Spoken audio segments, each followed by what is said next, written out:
Il y a des moments dans la vie où tout bascule, où une simple invitation peut marquer le début d'une histoire que l'on n'aurait jamais imaginée.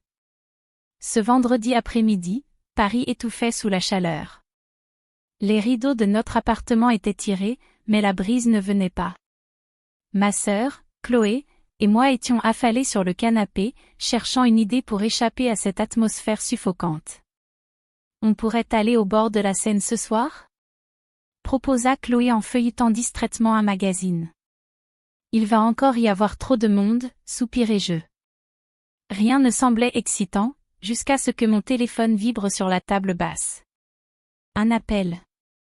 Le nom affiché sur l'écran me fit sourire. Gabriel, notre oncle. Gabriel n'était pas un oncle ordinaire.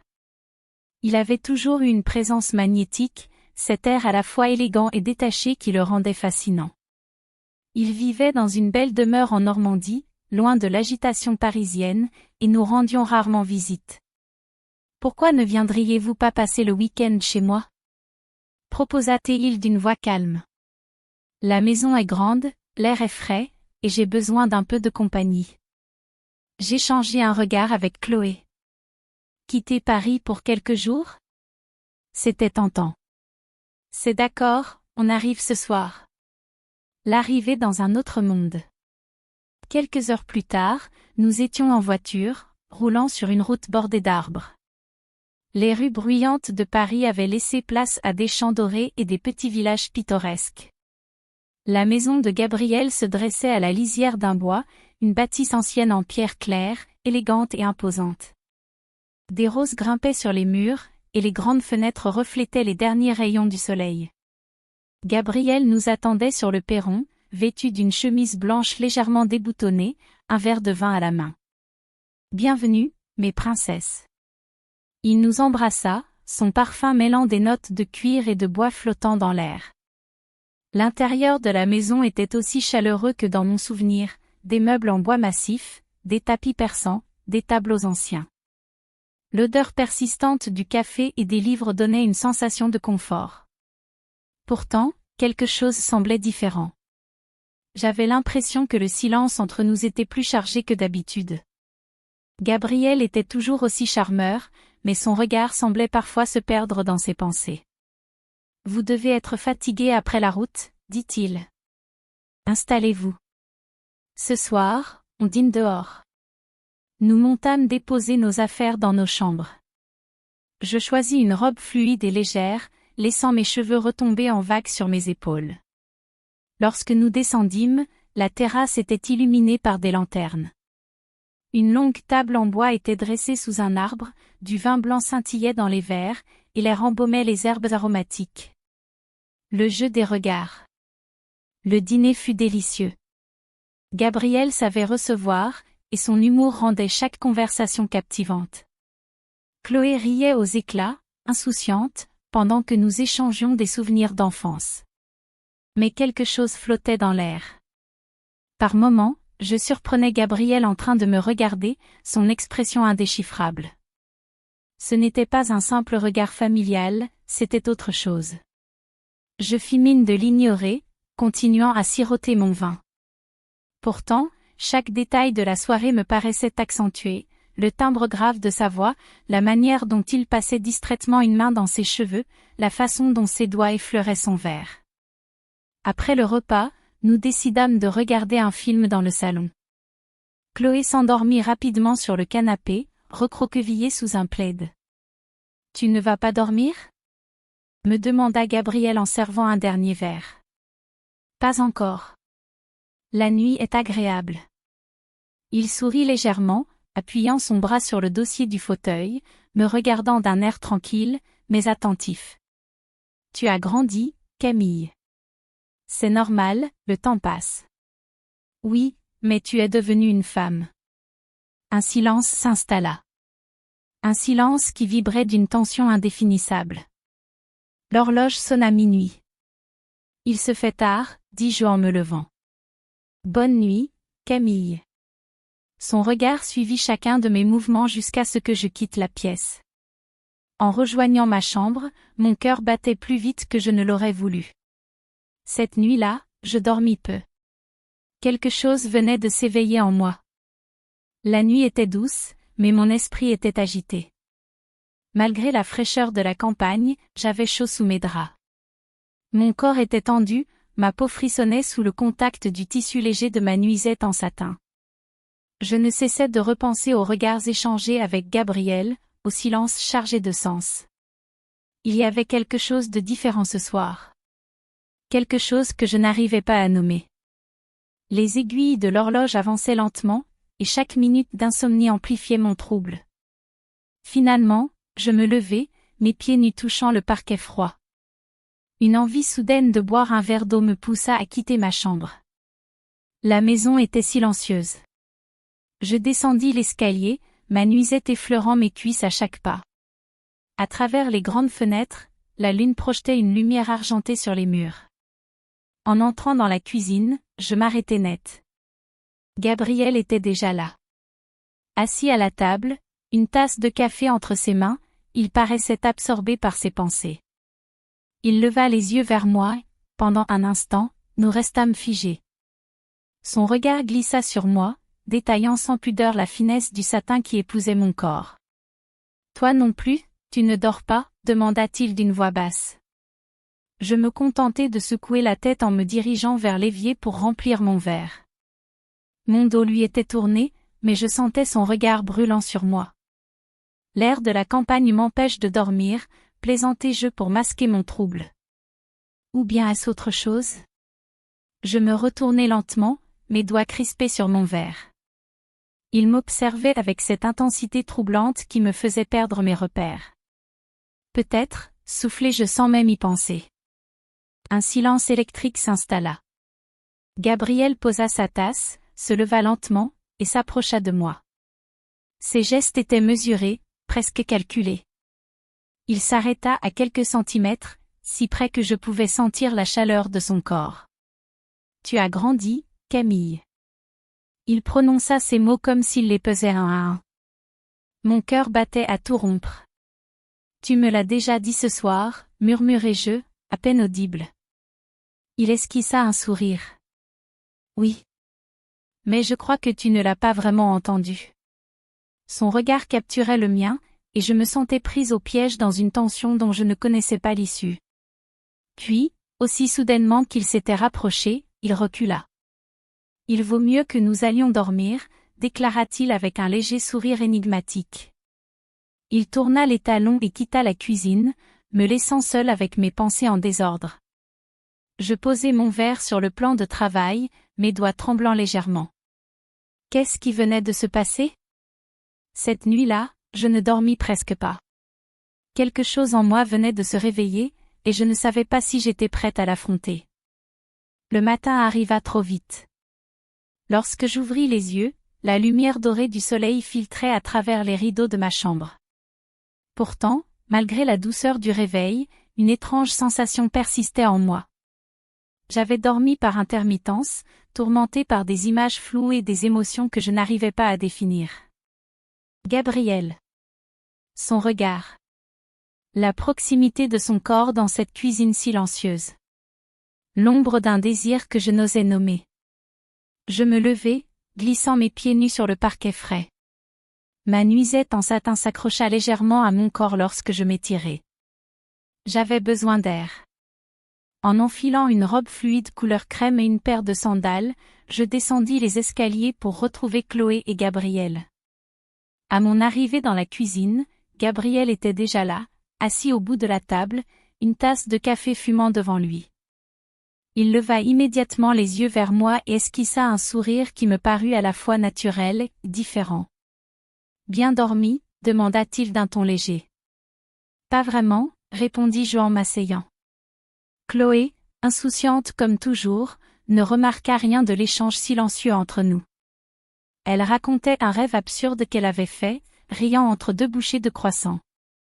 Je pris une gorgée de café, espérant que la chaleur du liquide dissiperait le froid étrange qui s'était installé au creux de mon ventre.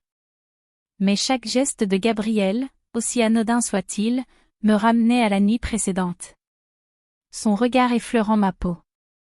Son souffle discret dans la pénombre. Ses paroles, lourdes de sens. Je n'avais jamais perçu Gabriel ainsi auparavant.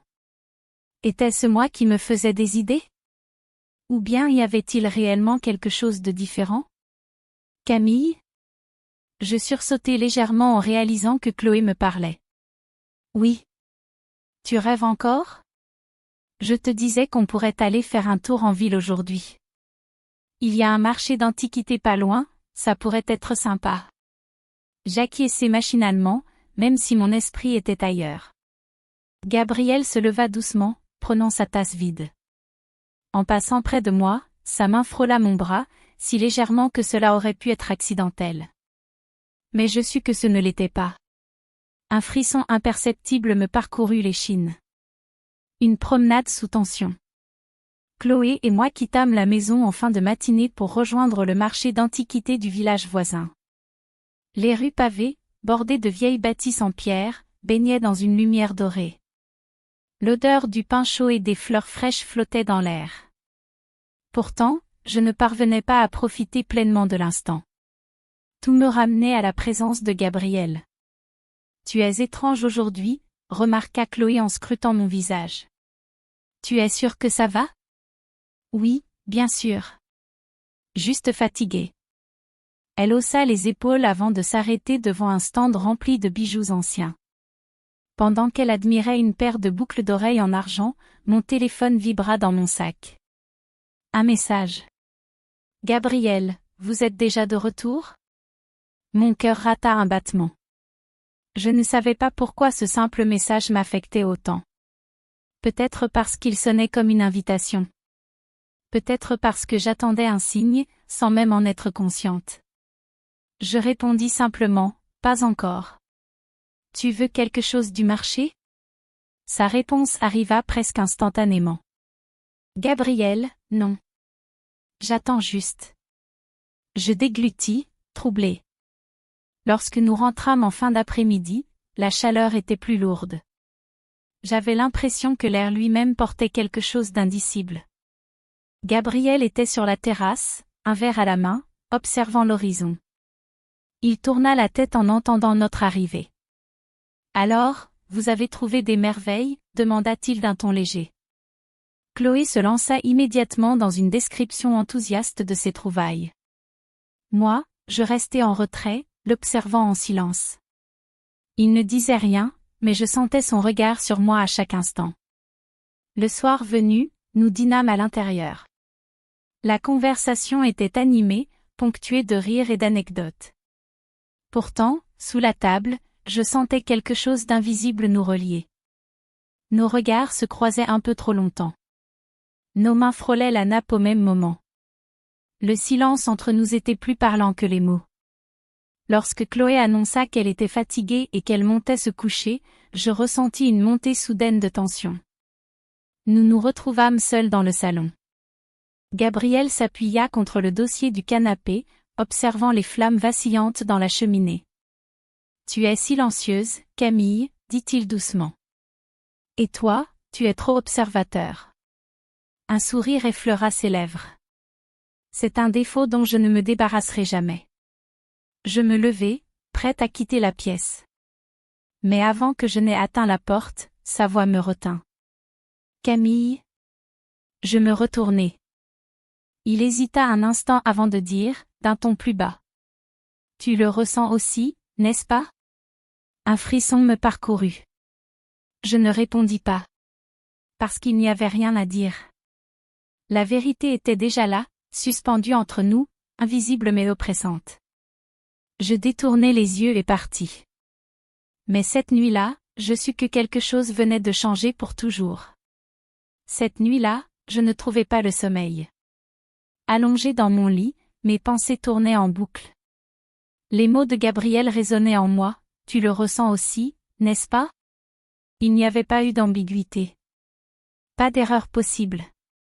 Ce qui flottait entre nous n'était plus un simple jeu de regards volés ou de frôlements involontaires. C'était une évidence à laquelle nous n'osions pas encore donner de nom. Les minutes s'étiraient, et je savais que dormir m'était impossible. L'air de la nuit était trop lourd, mon corps trop tendu. Je me redressai lentement, passant mes doigts dans mes cheveux défaits. Une envie soudaine de fraîcheur me poussa à quitter ma chambre. Pieds nus, vêtu de ma nuisette en soie couleur ivoire, je descendis les escaliers en silence. J'ignorais exactement ce que je cherchais. Mais je le trouvais. Gabriel était là. Assis dans la cuisine, les bras croisés, son verre de vin à moitié vide posé devant lui. Il leva les yeux en me voyant entrer. Le silence entre nous dura une éternité. Puis, lentement, il se leva. « Tu ne dors pas ?» murmura-t-il. « Toi non plus. » Un sourire imperceptible flotta sur ses lèvres. Il semble que nous ayons un problème similaire. Je m'approchai, et il tira une chaise pour moi. Lorsque je m'assis, mes genoux frôlèrent les siens. Il posa un regard sur moi, lentement, prenant le temps de détailler chaque parcelle de peau exposée. « Tu es belle, Camille. » Je ne répondis pas. Parce que mon cœur battait trop fort. Parce que son regard me brûlait la peau. Parce que nous étions à la limite. Son doigt glissa distraitement sur le bord de son verre, traçant un cercle invisible. « Tu devrais retourner dormir, » murmura-t-il, mais sa voix n'avait rien d'une mise en garde. « Et toi ?» Il ne répondit pas. Un frisson parcourut mon dos. La tension était insoutenable, comme une corde tendue prête à se briser. J'aurais dû partir. Mais je restai. Son regard s'attarda sur mes lèvres, puis il détourna les yeux, brisant l'instant. « Bonne nuit, Camille. » La voix était rauque. Je me levai, troublé. Et je partis. Cette nuit-là, je compris que nous dansions dangereusement au bord d'un précipice. Et que nous ne pourrions pas reculer éternellement. Le matin arriva dans une lumière pâle, mais je savais déjà que rien ne serait plus comme avant. En me réveillant, une étrange sensation habitait mon corps, un mélange de fièvre et de confusion. Mon cœur battait encore trop vite, comme s'il n'avait pas réussi à retrouver son rythme normal après cette nuit. Je me levai lentement, glissant mes doigts sur ma peau nue, frissonnante sous la caresse du matin.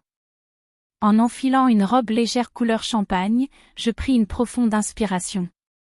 Il fallait que je retrouve mon calme, que je me comporte normalement. Comme si rien ne s'était passé. Comme si cette tension n'existait pas.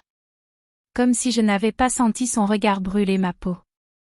Lorsque je descendis, Gabriel était déjà dans la cuisine. Il était appuyé contre le comptoir, une tasse de café entre les mains. Il leva les yeux vers moi. Le temps s'arrêta. Il n'y avait plus besoin de mots. Nous savions. Nous savions tous les deux. Mais nous étions encore trop lâches pour l'admettre. « Bien dormi ?» demanda-t-il d'un ton presque amusé. Je souris légèrement. Comme un bébé. Mensonge. Nous savions tous les deux que j'avais menti. Chloé arriva en trombe dans la cuisine, brisant la bulle invisible qui s'était formée entre nous. Insouciante, radieuse, elle parlait de 1000 choses à la fois, inconsciente du tumulte qui se jouait sous ses yeux. Je me raccrochai à elle comme à une bouée, riant à ses blagues, hochant la tête à ses propositions. Mais Gabriel ne parlait pas. Il observait. L'heure arriva trop vite. Il était temps de partir. Nous rassemblâmes nos affaires, et Chloé, toujours pressée, chargea déjà nos sacs dans la voiture. J'étais la dernière à sortir. Gabriel était resté sur le perron, les bras croisés. J'hésitai un instant, puis je m'avançai vers lui. Nous nous regardâmes une dernière fois. Un dernier instant suspendu. Un dernier frisson. Merci pour tout, soufflai-je. Il hocha la tête, son regard ancré dans le mien. Et puis, au moment où je me retournai pour partir, il murmura, si bas que j'aurais pu croire l'avoir imaginé. On se reverra, Camille. Je montai dans la voiture. Le moteur démarra. Et alors que nous quittions l'allée, je jetai un dernier regard vers la maison. Gabriel était toujours là. Nos regards se croisèrent une dernière fois. Et dans ce silence, une promesse invisible fut scellée. Nous savions tous les deux que cette histoire n'était pas terminée. Nous savions tous les deux que le point de non-retour avait déjà été franchi.